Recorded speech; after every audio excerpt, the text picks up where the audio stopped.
Meet the editors. Devaswom വിജിലൻസിന്റേത് ഞെട്ടിക്കുന്ന കണ്ടെത്തലോ എന്നാണ് ചോദ്യം.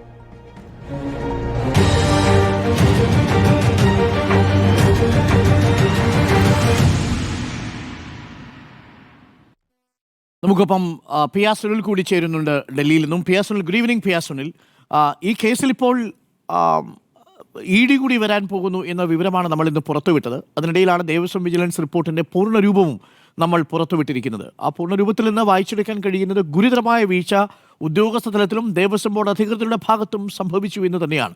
ഇനി ഇ ഡി കൂടി ഈ കേസിലേക്ക് വരുന്നതോടുകൂടി കേസിന്റെ മാനം മാറാൻ പോവുകയാണോ പി ആർ സുനിൽ?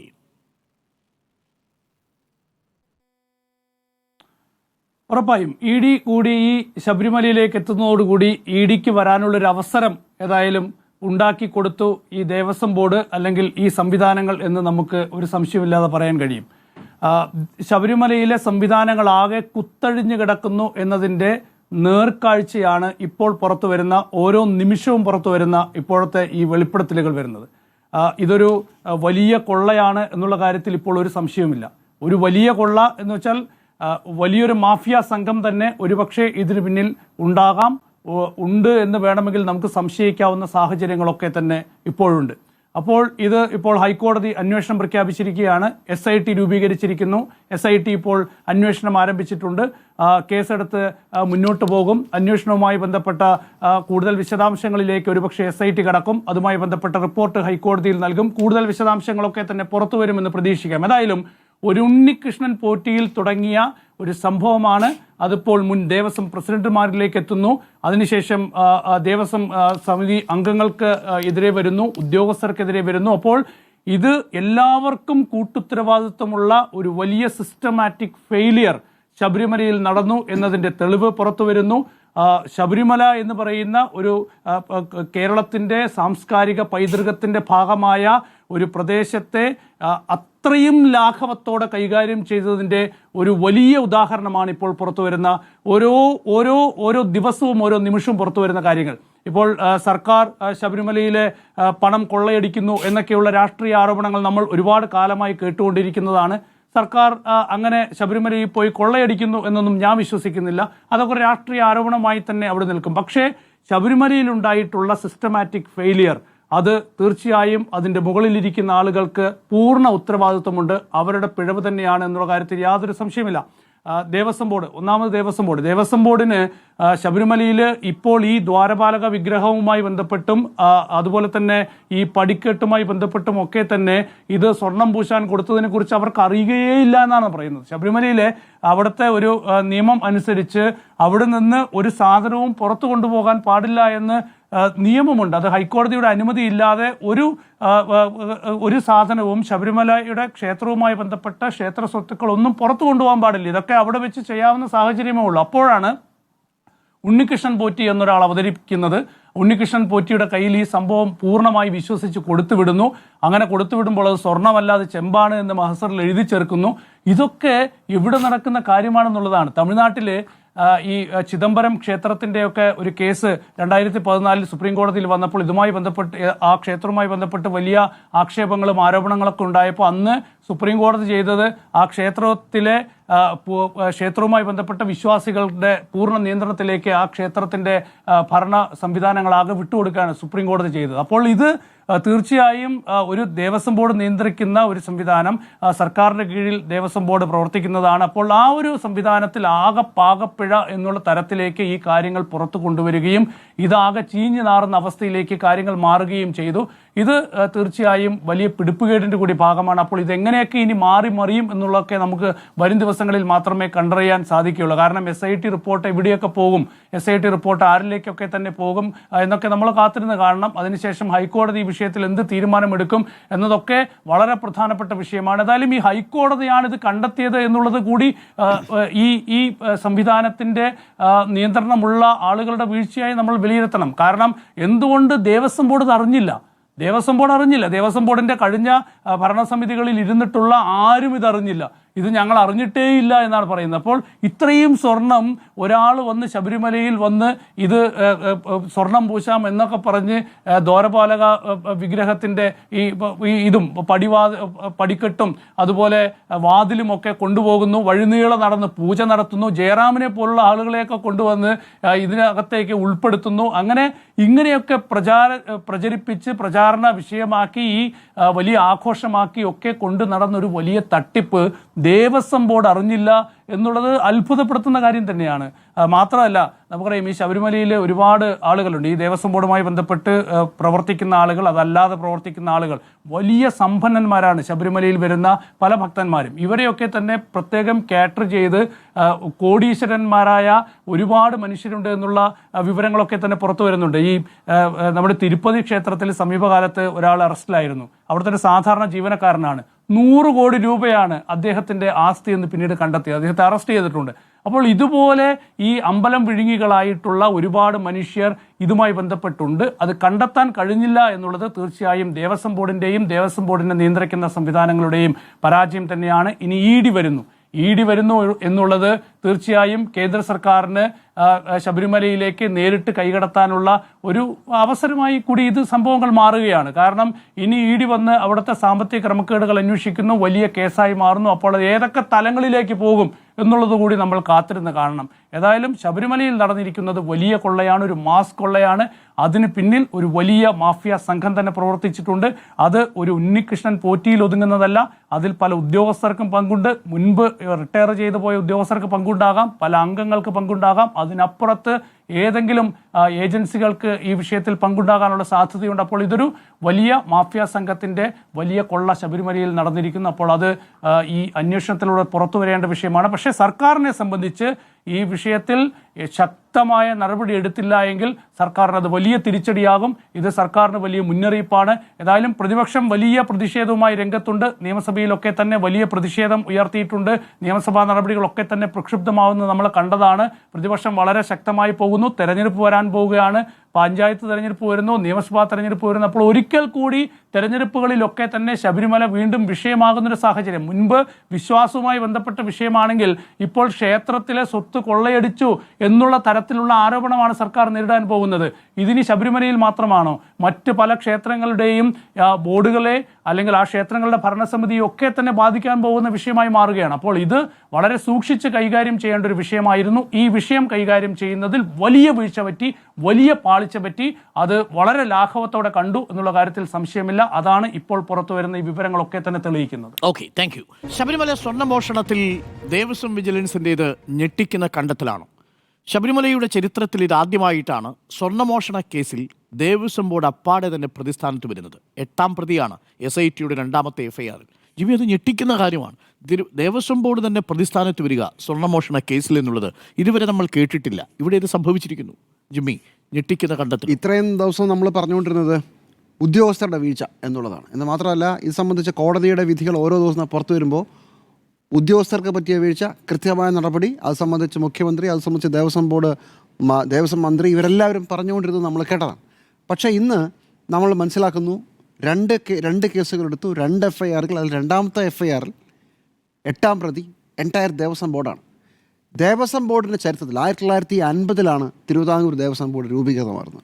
ഒരു ദേവസ്വം ബോർഡിനെ മുഴുവൻ FIRൽ പ്രതി ചേർക്കുന്ന ആദ്യത്തെ സംഭവമായിരിക്കണം ഇത്. ആണ് ആദ്യമായിട്ടാണ്. ഇത്രയും വലിയ കൃത്യവിലോപം നടന്നിരിക്കുന്നു എന്നുള്ളതായിരിക്കുമല്ലോ ഒരു സർക്കാർ സംവിധാനത്തിലുള്ള പോലീസ് പ്രവർത്തിക്കുമ്പോൾ അവർക്ക് തന്നെ ചിലപ്പോൾ തിരിച്ചടി ആയേക്കാവുന്ന രീതിയിലുള്ള ഒരു നടപടിയിലേക്ക് പോകുന്നത്. അത് എന്തായാലും ശ്ലാഘനീയമാണ് പോലീസ് ചെയ്തത്. അതോ ഇനി മറ്റ് വഴികളില്ലാത്തതുകൊണ്ടാണോ? അതിന് പറയാനൊരു കാരണമുണ്ട്. ഇന്ന് നമ്മൾ പുറത്തുവിട്ട ദേവസ്വം ബോർഡിൻ്റെ വിജിലൻസ് റിപ്പോർട്ട്, ഇത് ഒരു റിപ്പോർട്ട് മാത്രമാണ്. ഈ റിപ്പോർട്ട് ശബരിമലയിലെ ദ്വാരപാലക ശില്പങ്ങൾ, അതിന് എന്ത് സംഭവിച്ചു എന്നതിനെക്കുറിച്ച് മാത്രം പ്രതിപാദിക്കുന്ന റിപ്പോർട്ടാണ്. ഇപ്പോൾ ദേവസ്വം ബോർഡ് പ്രതിയായിരിക്കുന്ന 2ാമത്തെ കേസിലാണ്. ആ 2ാമത്തെ കേസെന്ന് പറയുന്നത് ശബരിമലയിലെ ശ്രീകോവിലിലെ കട്ടിളപ്പാളി ഇളക്കി സ്വർണം പൂശാൻ കൊണ്ടുപോയി സംബന്ധിച്ച ഗുരുതരമായ കുഴപ്പങ്ങളെക്കുറിച്ച് 2ാമത്തെ കേസാണ്. അതിനകത്ത് വിജിലൻസിൻ്റെ കണ്ടെത്തൽ എന്താണെന്ന് നമുക്കിപ്പോഴും അറിയില്ല. ആ വിശദാംശങ്ങൾ പുറത്തു വന്നിട്ടില്ല. പക്ഷേ 2 ദിവസം മുമ്പ് ഹൈക്കോടതി ഉത്തരവിടുമ്പോൾ, ഹൈക്കോടതി ആ ഓർഡർ തുടങ്ങുമ്പോൾ തന്നെ പറഞ്ഞത്, വിജിലൻസ് ഉദ്യോഗസ്ഥർ എന്നെ വന്ന് കണ്ടു, എന്നോട് പറഞ്ഞതനുസരിച്ച് ശബരിമലയിലെ ശ്രീകോവിലിലെ കട്ടിളപ്പാളി സ്വർണം പൂശിയതിലും വളരെ ഗുരുതരമായ ചില കുഴപ്പങ്ങൾ കണ്ടെത്തി എന്നാണ് അവരെന്നോട് പറഞ്ഞത് എന്നാണ്. അത് മാത്രമേ അറിയൂ. ആ കുഴപ്പങ്ങൾ എന്താണെന്ന് നമുക്കിപ്പോഴും അറിയില്ല. പക്ഷേ ഇവിടെ ദേവസ്വം ബോർഡിനെ തന്നെ ചരിത്രത്തിൽ ആദ്യമായിട്ടാണ് ദേവസ്വം ബോർഡിനെ തന്നെ പ്രതിയാക്കാൻ സ്പെഷ്യൽ ഇൻവെസ്റ്റിഗേഷൻ ടീം തീരുമാനിച്ചിരിക്കുകയാണ്. ഒരു പക്ഷേ കോടതിയുടെ മേൽനോട്ടത്തിൽ കൂടി ഉള്ളതുകൊണ്ടായിരിക്കണം ഒരു പഴുതിനും ഇനി കോടതിയുടെ ഭാഗത്തു നിന്ന് ഒരു വിമർശനം കൂടി താങ്ങാൻ പറ്റില്ല. കോടതി അത് എല്ലാ 10 ദിവസം കൂടുമ്പോഴും ഞങ്ങളെ അറിയിക്കണമെന്നാണ് പറയുന്നത്. അതുകൊണ്ട് ഒരു പഴുതുമില്ലാതെ ഇതുമായി ബന്ധമുള്ള എല്ലാവരെയും കേസിൽ പ്രതിയാക്കിക്കൊണ്ടാണ് രണ്ടാമത്തെ FIR സൃഷ്ടിച്ചിരിക്കുന്നത്. പക്ഷേ എൻ്റെ പ്രശ്നം ഇന്ന് മാധ്യമങ്ങൾ മുഴുവൻ ചർച്ച ചെയ്തത് ആദ്യത്തെ വിജിലൻസ് റിപ്പോർട്ടാണ്. അതായത് ദ്വാരപാലക പീഠത്തിലെ വീഴ്ചകളെക്കുറിച്ചാണ്. അതിനകത്ത് എങ്ങനെയാണ് വിശദമായി ഈ തട്ടിപ്പ് നടന്നതെന്ന് പറയുന്നുണ്ട്. നമ്മൾ കഴിഞ്ഞ ദിവസങ്ങളിലെല്ലാം വിശദമായി വാർത്തകൾ പറഞ്ഞ അതേ കാര്യങ്ങളൊക്കെ തന്നെയാണ് നമ്മൾ ഇന്ന് വന്നത്. അതിനകത്ത് എന്താണ് പറയുന്നത്? ഓരോരോ കാര്യങ്ങളിലും എങ്ങനെയാണ് 42 കിലോ ഉള്ള ദ്വാരപാലക ശില്പപാളികൾ അത് 39 ദിവസം കഴിഞ്ഞ് ശബരിമലയിൽ നിന്ന് പുറപ്പെട്ട 39 ദിവസം കഴിഞ്ഞ് അവിടെ ചെല്ലുമ്പോൾ 38 കിലോയായി മാറി. ഈ 38 കിലോയായി മാറി എന്നുള്ളത് രേഖപ്പെടുത്തിയത് ചെന്നൈയിലെ കമ്പനിയിലെത്തിയ ദേവസ്വം ബോർഡ് ഉദ്യോഗസ്ഥർ തന്നെയാണ്. നിങ്ങൾക്ക് എന്താ കണക്കറിയില്ലെന്നാണ് കോടതി ചോദിക്കുന്നത്. 42 കിലോ എന്ന് പറയുന്നത് നിങ്ങൾ തൂക്കിവിട്ട സാധനം 39 ദിവസം കഴിഞ്ഞ് നിങ്ങൾ തന്നെ ശബരിമല സ്മാർട്ട് ക്രിയേഷൻസിൻ്റെ ചെന്നൈ ഓഫീസിൽ തൂക്കി നോക്കുമ്പോൾ 38 കിലോയേ ഉള്ളൂ. 4 കിലോയുടെ കുറവാണ്. എന്ന് മാത്രമല്ല ഇത് സ്വർണം പൂശിയ ചെമ്പുപാളികളല്ല, വെറും ചെമ്പുപാളികളാണെന്ന് എഴുതാൻ വളരെ വല്ലാത്തൊരു ധൃതി മുഴുവൻ ഉദ്യോഗസ്ഥരുടെയും ഭാഗത്തുനിന്ന് ഓരോ ഉദ്യോഗസ്ഥരും എങ്ങനെയാണ് ഇതിനകത്ത് ഭാഗഭാക്കാക്കിയതെന്ന് വിജിലൻസ് റിപ്പോർട്ട് വിശദമായി പറയുന്നുണ്ട്, അക്കമിട്ട് പറയുന്നുണ്ട്. അതായത് തുടങ്ങുന്ന ഈ രേഖകൾ തുടങ്ങുമ്പോൾ ഇത് സ്വർണം പൂശിയ ചെമ്പുപാളികൾ തന്നെയാണ്. പക്ഷേ അടുത്ത ഉദ്യോഗസ്ഥന് കയ്യിലെത്തുമ്പോൾ അത് വെറും ചെമ്പുപാളിയാകുന്നു. അവിടെ നിന്ന് അടുത്ത ഉദ്യോഗസ്ഥൻ വീണ്ടും ഒരു ചെമ്പുപാളി എന്ന് എഴുതുന്നു. അത് കഴിഞ്ഞ് ദേവസ്വം ബോർഡ് ഇത് ചെന്നൈയിൽ കൊണ്ടുപോയി ഇതിൻ്റെ കുറ്റങ്ങളും കുറവുകളും തീർക്കാൻ ഏർപ്പാടാക്കുന്നു. ഇതിൻ്റെ സ്പോൺസറായ ഉണ്ണികൃഷ്ണൻ പോറ്റിയെ ഇതിൻ്റെ ഉത്തരവാദിത്വം ഏൽപ്പിക്കുന്നു എന്ന് പറയുന്നു. പക്ഷേ അടുത്ത ഉദ്യോഗസ്ഥർ അത് എഴുതുമ്പോൾ ഇളക്കി മാറ്റി സ്വന്തമായി കൊണ്ടുപോകാൻ ഉണ്ണികൃഷ്ണൻ പോറ്റിയെ ചുമതലപ്പെടുത്തിയിരിക്കുന്നു എന്ന് പുതിയൊരു കടലാസ് ഉണ്ടാകുന്നു. ഇങ്ങനെ പേപ്പർ ട്രെയിൽ നോക്കിയാൽ മുഴുവൻ അബദ്ധമാണ്. അടിസ്ഥാനപരമായി നിങ്ങൾ ഇവിടുന്ന് അയച്ച സാധനം അവിടെ എത്തുമ്പോൾ നിങ്ങളവിടെ കാണാൻ പോയതല്ലല്ലോ. എന്തിനാണ് ചെന്നൈ വരെ പോയി ഇവിടുത്തെ ഉദ്യോഗസ്ഥർ അവിടെ പോയി നിന്ന് തൂക്കിയത്? അത് കാര്യങ്ങൾ ശരിയാണോ ഒന്നുകൂടെ ഉറപ്പുവരുത്താനല്ലേ. അവിടെ വെച്ച് തന്നെ മനസ്സിലാകുന്ന കാര്യം നിങ്ങൾക്ക് മനസ്സിലായില്ല. അങ്ങനെ വസ്തുതാപരമായും രേഖകൾ പ്രകാരവും വലിയ പിഴവുകൾ സംഭവിച്ചിരിക്കുന്നു. ഇതെല്ലാം വിജിലൻസ് റിപ്പോർട്ട് വിശദമായി പറയുന്നുണ്ട്. എന്നിട്ട് വിജിലൻസ് ഒരു കാര്യം കൂടെ പറയുന്നുണ്ട്. ഇതൊന്നും ദേവസ്വം ബോർഡ് അധികാരികൾ അറിഞ്ഞില്ല എന്ന് കരുതാൻ കഴിയില്ല. വിജിലൻസിൻ്റെ റിപ്പോർട്ടാണ്. ഉദ്യോഗസ്ഥർ അവരുടെ മാത്രം താല്പര്യപ്രകാരമാണ് ഇപ്രകാരം ചെയ്തതെന്നും കരുതാൻ കഴിയില്ല. ഇതിന് 2019 ബോർഡ് അധികാരികളുടെ പ്രേരണയോ സമ്മർദ്ദമോ നിർദ്ദേശമോ ഉണ്ടായിരുന്നു എന്ന വസ്തുത ഗൗരവകരമായി അന്വേഷിക്കേണ്ടതാണ്. ദ്വാരപാലക ശില്പപാളികൾ നിയമവിരുദ്ധമായി പോറ്റി ശബരിമല ദേവസ്വത്തിന് പുറത്ത് കൊണ്ടുപോയി സ്വർണം പൂശാൻ ഇടയായത് 2019 വീഴ്ചയാണ്. ഇത്രയും പറഞ്ഞിട്ടുണ്ട്. പക്ഷേ ഈ വിജിലൻസ് റിപ്പോർട്ടിൻ്റെ അടിസ്ഥാനത്തിൽ സ്പെഷ്യൽ ഇൻവെസ്റ്റിഗേഷൻ ടീം ആദ്യത്തെ FIR രജിസ്റ്റർ ചെയ്യുമ്പോൾ അതിൽ പോറ്റി 1-ാം പ്രതിയാണ്. പക്ഷേ അതിൽ ദേവസ്വം ബോർഡ് പ്രതിയല്ല. അതെന്തുകൊണ്ടായിരിക്കും? എനിക്ക് അറിയാൻ കൗതുകമുണ്ട്. അതോ ഇനി ഇതിലും ഗൗരവമായ ദേവസ്വം ബോർഡിൻ്റെ പങ്കാണോ രണ്ടാമത്തെ വിജിലൻസ് റിപ്പോർട്ടുള്ളത്? ഇതിലും ഗൗരവം എന്ന് പറഞ്ഞാൽ എന്താ? ദേവസ്വം ബോർഡ് കട്ടു എന്നാണോ ഇനി എഴുതി വെക്കേണ്ടത്? അതിനപ്പുറമുള്ള എല്ലാം ഇതിനകത്ത് എഴുതി വെച്ചിട്ടുണ്ട്. ദേവസ്വം ബോർഡിന് ഉദ്യോഗസ്ഥരുടെ തലയിലിട്ടിട്ട് പോകാനാവില്ല എന്ന് കൃത്യമായി പറഞ്ഞിരിക്കുന്നു. എന്ന് മാത്രമല്ല ഈ കാലത്ത് തന്നെയല്ലേ ദേവസ്വം ബോർഡിലെ പ്രസിഡൻറ്റിൻ്റെ മകന് അതിനകത്തിരുന്ന ശബരിമലയിലെ ശ്രീകോവിലകത്തിരുന്ന യോഗദണ്ഡും രുദ്രാക്ഷമാലയും സ്വർണം പൂശാനുള്ള ഒരു ചെറിയ ജോലി കൊടുത്തത് എന്ന വാർത്ത പുറത്തു വരുന്നത്. അപ്പോൾ ചോദിക്കുന്നു അതെങ്ങനെയാണ്? അതൊരു ചെറിയ ജോലിയാണ്, അവിടെ വെച്ച് തന്നെ ചെയ്യാൻ അതിനെനിക്ക് പൂർണ്ണ ഉത്തരവാദിത്വമുണ്ട് എന്നും ദേവസ്വം ബോർഡ് പ്രസിഡന്റ് ചോദിക്കുന്നു. അപ്പോഴും അടിസ്ഥാനപരമായ പ്രശ്നം അവിടെ തന്നെയാണ്. എങ്ങനെയാണ് നിങ്ങൾ ഇഷ്ടപ്പെട്ട ആളുകളെക്കെല്ലാം ഓരോരോ വർക്കുകൾ നിങ്ങൾക്ക് ഏൽപ്പിച്ചു കൊടുക്കാൻ പറ്റുക എന്ന ചോദ്യവുമുണ്ട്. ഇനി ഈ റിപ്പോർട്ടിൽ മറ്റൊരു കാര്യം കൂടി പറയുന്നുണ്ട്. ആരാണ് ഉണ്ണികൃഷ്ണൻ പോറ്റി എന്നതിനെക്കുറിച്ച് ഒരു വിശദമായ ഒരു 2-3 പേജ് ഇതിന് മാറ്റിവെച്ചിട്ടുണ്ട്. ഉണ്ണികൃഷ്ണൻ പോറ്റിയുടെ വരവ് ചെലവ് കണക്കുകൾ പരിശോധിക്കുമ്പോൾ ഉണ്ണികൃഷ്ണൻ പോറ്റിക്ക് ഒരു രൂപ പോലും സ്ഥിര വരുമാനമില്ലാത്ത മനുഷ്യനാണ്. ഈ 2019 മുതൽ 2021 കാലത്തിനിടയ്ക്ക് കുറച്ച് പണം ഒരു സ്ഥാപനത്തിൽ നിന്ന് ബൾക്കായി 10 ലക്ഷം രൂപ ബൾക്കായി വന്നിട്ടുള്ളത് മാത്രമേ ഉള്ളൂ. ഇത്രയും കാര്യങ്ങൾ ഇതിനകത്തുള്ളൂ. അപ്പോൾ ഇയാൾ ആരാണ്? എന്നിട്ട് വിജിലൻസ് പറയുന്നു തീർച്ചയായിട്ടും ഈ വർക്കുകൾ പിടിച്ച് സ്പോൺസറായി ശബരിമലയിലെ സാധനങ്ങൾ പുറത്തു കൊണ്ടുപോയി ഇയാൾ പണം സമ്പാദിച്ചിട്ടുണ്ടാകാൻ സാധ്യതയുണ്ട് എന്ന് ഞങ്ങൾ സംശയിക്കുന്നു. അതും പരിശോധിക്കണമെന്നാണ് വിജിലൻസ് റിപ്പോർട്ട് പറയുന്നത്. അപ്പോൾ നമ്മുടെ വിഷയം ഇതാണ്. എങ്ങനെയാണ് ഇതിപ്പോൾ വിജിലൻസ് അന്വേഷിച്ച് കണ്ടെത്തിയതാണ്. ഈ ഉണ്ണികൃഷ്ണൻ പോറ്റി ആർക്കും അറിയാത്തതല്ലല്ലോ. ശബരിമലയിൽ 2007, 2008 കാലത്ത് അവിടെ ഒരു മേൽശാന്തിയുടെ പരികർമ്മിയായി അവിടെ എത്തുന്നു. 2-3 വർഷം അവിടെ ഉണ്ടാകുന്നു. ചില പ്രശ്നങ്ങൾ മൂലം, അത്രേ എനിക്കിപ്പോൾ അറിയൂ, തെളിവില്ലാത്തതുകൊണ്ട് പറയുന്നില്ല, പറഞ്ഞു കേൾക്കുന്ന മറ്റു പലതുമാണ്. എന്തായാലും അദ്ദേഹത്തിന് അവിടുന്ന് അത് പുറത്തു പോകേണ്ടി വന്നു. അതിനുശേഷം 1-2 വർഷം കഴിയുമ്പോൾ 2016 മുമ്പേ തന്നെ ഉണ്ണികൃഷ്ണൻ പോറ്റി വീണ്ടും അവിടെ എത്തുന്നു. അതിനുശേഷം 2-3 വർഷം കഴിയുമ്പോൾ സ്പോൺസറായി മാറുകയാണ്. ആരാണ് സ്പോൺസർ? പണമുള്ളയാൾ, ഇപ്പോൾ വിജയമല്ലിയോ അങ്ങനെയുള്ള കുമരൻ സിൽക്സോ അങ്ങനെയുള്ള ആളുകൾ ഒന്നും സ്പോൺസർ ചെയ്യുന്നത് പോലെയല്ല. നിങ്ങൾക്ക് തന്നെ അറിയാവുന്ന ഇവിടെ മേൽശാന്തിയുടെ സ്റ്റെപ്പിനെയായിട്ട് എർത്തായിട്ട് കൂടെ വന്ന ഒരു മനുഷ്യൻ, ആ മനുഷ്യൻ 4 വർഷം കഴിഞ്ഞ് ഞാനാണ് സ്പോൺസർ എന്ന് പറയുമ്പോൾ താൻ ആരുവാ എന്ന് ചോദിക്കാനുള്ള ഒരു അതൊരു ബേസിക് ലോജിക്കല്ലേ? അത് ചോദിച്ചില്ലെന്ന് മാത്രമല്ല, എന്തിനും ഏതിനും ഉണ്ണികൃഷ്ണൻ പോറ്റി എന്നതായി മാറി ശബരിമലയിലെ മുദ്രാവാക്യം. എന്തിനും ഏതിനും ശബരിമലയിൽ ഉണ്ണികൃഷ്ണൻ പോറ്റിയെ സമീപിക്കുക. നിങ്ങൾക്ക് പൂജ ചെയ്യണമെങ്കിൽ, നിങ്ങൾക്ക് പ്രധാനപ്പെട്ട വഴിപാട് കഴിക്കണമെങ്കിൽ, നിങ്ങൾക്ക് അന്നദാനം നടത്തണമെങ്കിൽ നിങ്ങൾ ഉണ്ണികൃഷ്ണൻ പോറ്റിയെ സമീപിക്കുക. ഈ ഉണ്ണികൃഷ്ണൻ പോറ്റി തന്നെയാണ് ശബരിമലയിലെ ഓരോരോ കാര്യങ്ങൾക്കും അറ്റകുറ്റപ്പണി വേണമെന്നും അത് ഞാൻ ചെയ്തു കൊള്ളാമെന്നും പറഞ്ഞത്. അത് നമുക്കറിയാവുന്ന പോലെ ഈ ശബരിമലയിലെ ദ്വാരപാലക ശില്പത്തിലല്ല തുടങ്ങുന്നത്. അതിന് തൊട്ട് 3 മാസം മുമ്പ് സ്വർണത്തിൻ്റെ കട്ടിളപ്പാളിയിലും അല്ല തുടങ്ങുന്നത്. അതിനു മുമ്പ് ശബരിമലയുടെ ശ്രീകോവിലിൻ്റെ വാതിൽ തന്നെ ഇളക്കിയെടുത്തു. അത് എലി കയറുന്നു, അത് പ്രശ്നമാണ്, അതുകൊണ്ട് അതിൻ്റെ അറ്റകുറ്റപ്പണി ചെയ്തു തരാം എന്ന് പറഞ്ഞതും ഉണ്ണികൃഷ്ണൻ പോറ്റിയാണ്. 2018 ഈ സംഭവം നടക്കുന്നത്. എന്നിട്ട് ഈ വാതിലും കൊണ്ടുപോകുന്നു. ഈ വാതിലും സ്വർണം പൂശി നടക്കുന്നു. അത് ഗോവർദ്ധൻ എന്ന ആളാണ് ചെയ്യുന്നത്. അതിനുശേഷം അടുത്ത് പറയുന്നു കട്ടിളപ്പാളിയിൽ പ്രശ്നമുണ്ട്, അതും ഞാൻ ശരിയാക്കി തരാം, ഓഹോ കൊണ്ടുവയ്ക്കുള്ളൂ, അതും കൊടുക്കുന്നു. അതിനുശേഷം പറയുന്നു ദ്വാരപാലക ശില്പങ്ങൾ കുഴപ്പമുണ്ട്, അതും ഞാൻ ചെയ്തു തരാം. ചോദ്യം ഇതാണ് സുഹൃത്തുക്കളെ, എങ്ങനെയാണ് ശബരിമലയിൽ ഒരു അവിടുത്തെ ഒരു കീഴ് ജോലി ജീവനക്കാരനായി നടന്ന ഒരു മനുഷ്യൻ പെട്ടെന്നൊരു ദിവസം വന്ന് ഞാൻ പോയി ഇതെല്ലാം ചെയ്തു തരാമെന്ന് പറഞ്ഞാൽ, ഇയാൾ പണം പിരിച്ചാണ്, ആളുകളിൽ നിന്ന് പണം പിരിച്ചാണ് ഇതൊക്കെ ചെയ്യാൻ പോകുന്നതെന്ന് അറിയാനുള്ള സാമാന്യ ബുദ്ധി വേണ്ടേ? ഇനി കേരളത്തിലെ ഏതെങ്കിലും ഒരു അമ്പലത്തിലോ കേരളത്തിലെ ഏതെങ്കിലും ഒരു ചെറിയ സ്ഥലത്തോ അല്ല, കേരളത്തിൻ്റെ അഭിമാനമായ ഏറ്റവും പ്രധാനപ്പെട്ട ഒരു ആരാധനാലയത്തിലാണ് ഈ പരിപാടി നടന്നത്. നമുക്കെന്തിനാണ് വിജിലൻസ് സംവിധാനം? നമുക്കെന്തിനാണ് പോലീസ്? നമുക്കെന്തിനാണ് ഇൻ്റലിജൻസ്? ഇത്തരം കാര്യങ്ങളിലെല്ലാം പോലീസിൻ്റെയും വിജിലൻസിൻ്റെയും ഇൻ്റലിജൻസിൻ്റെയും ഒക്കെ കണ്ണും കാതുകളും എത്തേണ്ടതല്ലേ? ഇങ്ങനെ ഒരാൾ കറങ്ങി നടക്കുന്നുണ്ടെങ്കിൽ അത് ശബരിമലയിൽ കറങ്ങി നടക്കുന്ന പോലും നിങ്ങൾക്ക് മനസ്സിലായില്ലെങ്കിൽ പിന്നെ എങ്ങനെ മനസ്സിലാവും? അല്ല, അത് പിന്നെ പറഞ്ഞിട്ട് കാര്യമില്ല. 42 കിലോ 38 കിലോയായി മദ്രാസിൽ എത്തിയിട്ട് മനസ്സിലാകാത്ത മനുഷ്യരാണ്. ഇതും മനസ്സിലായില്ല. ഇവിടെയാണ് ഈ പ്രശ്നത്തിൻ്റെ ഗുരുതരമായ വീഴ്ച കിടക്കുന്നത്. ഇന്നലെ ദേവസ്വം മന്ത്രി VN വാസവൻ ശബരിമലയിൽ സർക്കാരിൻ്റെ ഭാഗം ന്യായീകരിച്ചുകൊണ്ട് ദേശാഭിമാനിൽ ലേഖനം എഴുതിയിട്ടുണ്ട്. അതിനകത്ത് അദ്ദേഹം പറയുന്ന ഒരു വാക്ക്, വ്യാജ സ്പോൺസർഷിപ്പ് കോർഡിനേറ്റർമാരെ ഞങ്ങൾ ഒഴിവാക്കാൻ തീരുമാനിച്ചിട്ടുണ്ട് എന്നാണ്. എന്താണ് ഈ സ്പോൺസർഷിപ്പ് കോർഡിനേറ്റർ? അങ്ങനെ ഒരു പദവി ശബരിമലയിലുണ്ടോ? ഞാൻ പരിശോധിച്ചു. 2025 വരെ അങ്ങനെ ഒരു പദവിയേ ഇല്ല ഔദ്യോഗികമായി. ഇപ്പോഴത് ദേവസ്വം PROയ്ക്കാണ് ഇതിൻ്റെ ചുമതല. അപ്പോൾ ഇത്രയും കാലം ശബരിമലയിലെ സ്പോൺസർഷിപ്പുകൾ മുഴുവൻ PRO സ്പോൺസർഷിപ്പ് കോർഡിനേറ്റർമാരെ കൊണ്ടാണ് ചെയ്യിപ്പിച്ചതെന്ന് നമുക്ക് മനസ്സിലാവുകയാണ്. പല കാലത്ത് പല വേഷത്തിൽ പല ആളുകൾ അവിടെ ശബരിമലയിൽ സ്പോൺസർഷിപ്പ് കോർഡിനേറ്റർമാരെത്തിയിട്ടുണ്ട്. അങ്ങനെ ഒരാളായിരുന്നു പോറ്റി.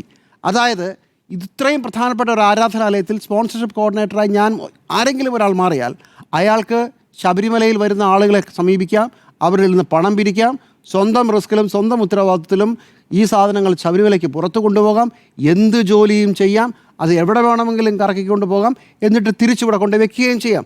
എന്ന് മാത്രമല്ല, ഈ സ്പോൺസർഷിപ്പ് കോർഡിനേറ്റർ, അതാണ് ഇപ്പോൾ വിളിക്കേണ്ട പേര്, ഉണ്ണികൃഷ്ണൻ പോറ്റിയുടെ ഈ ദ്വാരപാലക ശില്പങ്ങൾ അങ്ങ് ചെന്നൈ മുതൽ ബാംഗ്ലൂരിൽ പോയി പിന്നെ ആന്ധ്ര വരെ പോയി കറങ്ങി തിരിഞ്ഞ് കോട്ടയത്തെത്തുമ്പോൾ ആ പര്യടനത്തിൽ കോട്ടയത്ത് സാക്ഷിയായത് അന്നത്തെ ദേവസ്വം ബോർഡ് പ്രസിഡൻ്റാണ്, പത്മകുമാറാണ്.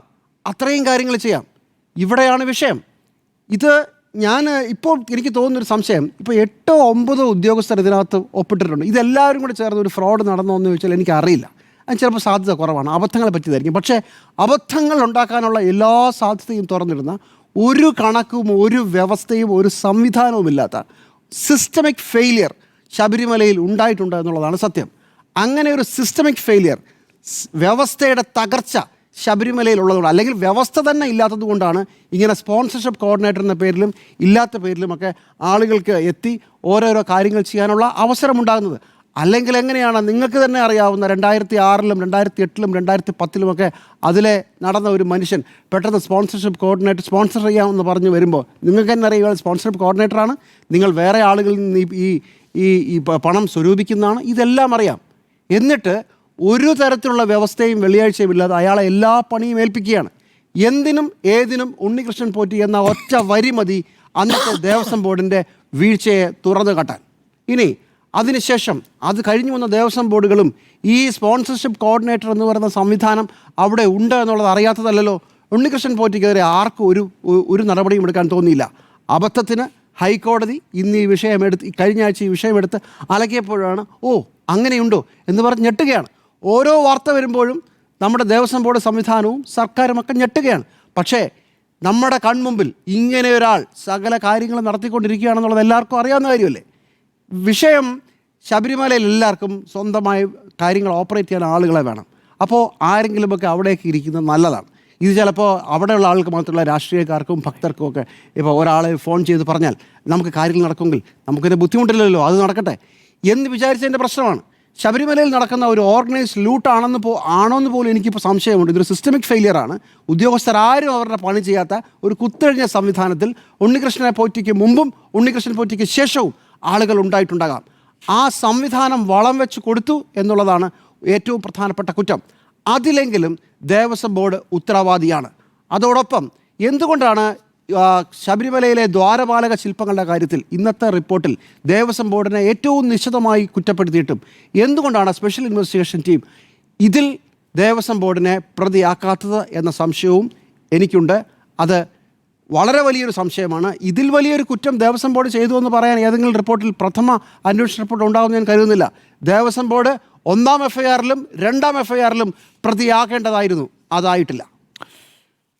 നമുക്കിപ്പം റഹീസ് കൂടി ചേരുന്നുണ്ട്. റഹീസ് ആണ് കൂടുതൽ വിവരങ്ങൾ ശബരിമലയിലെ സ്വർണ്ണമോഷണവുമായി ബന്ധപ്പെട്ടുകൊണ്ടുള്ള കൂടുതൽ വിവരങ്ങൾ പ്രേക്ഷകരിലേക്ക് എത്തിച്ചുകൊണ്ടിരുന്നത്. പ്രേക്ഷകർക്ക് അറിയാവുന്നതുപോലെ ഇന്നത്തെ SITയുടെ 2ാമത്തെ എഫ്ഐആറിന് കാരണമായ ഏറ്റവും പ്രധാനപ്പെട്ട ദൃശ്യങ്ങൾ പ്രേക്ഷകരിലേക്ക് എത്തിച്ചത് റിപ്പോർട്ടറാണ്.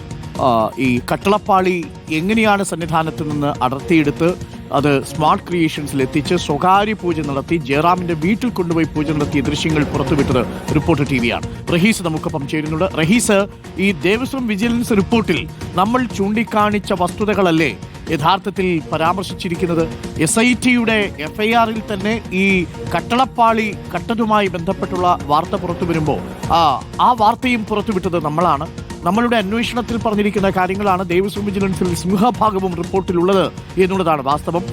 മഹസറിൽ ഒപ്പിടുകയും ആ സ്ഥലത്ത് ഇല്ലാതിരിക്കുകയും ഒക്കെ ചെയ്തവരുടെ കള്ളക്കളികൾ നമ്മൾ പുറത്തു കൊണ്ടുവന്നു. എങ്ങനെയാണ് ദേവസ്വം ബോർഡിലെ ഉദ്യോഗസ്ഥർ ദേവസ്വം ബോർഡുമായി കൂട്ടുചേർന്നുകൊണ്ട് ഈ തട്ടിപ്പ് നടത്തിയത് എന്നതിൻ്റെ ഓരോരോ തെളിവുകളാണ് നമ്മൾ പുറത്തുവിട്ടിരിക്കുന്നത്. ഇനി 2ാമതൊരു വിജിലൻസ് റിപ്പോർട്ട് കൂടി വരാനുണ്ട്. ആ വിജിലൻസ് റിപ്പോർട്ടിലായിരിക്കും ദേവസ്വം ബോർഡിനെ കൂടുതൽ പ്രതിസ്ഥാനത്തേക്ക് നിർത്തുന്ന തെളിവുകളുള്ളത്, അല്ലേ റഹീസ്? ഡോക്ടർ, അങ്ങനെ തന്നെ നമ്മൾ കരുതണം. കാരണം 1ാമത്തെ റിപ്പോർട്ടിൽ ദേവസ്വം ബോർഡിനെ നിശിതമായി വിമർശിക്കുന്ന ഭാഗമുണ്ട്. നേരത്തെ ജിമ്മി ജെയിംസ് അത് വായിച്ച് കേൾപ്പിച്ചതുമാണ്.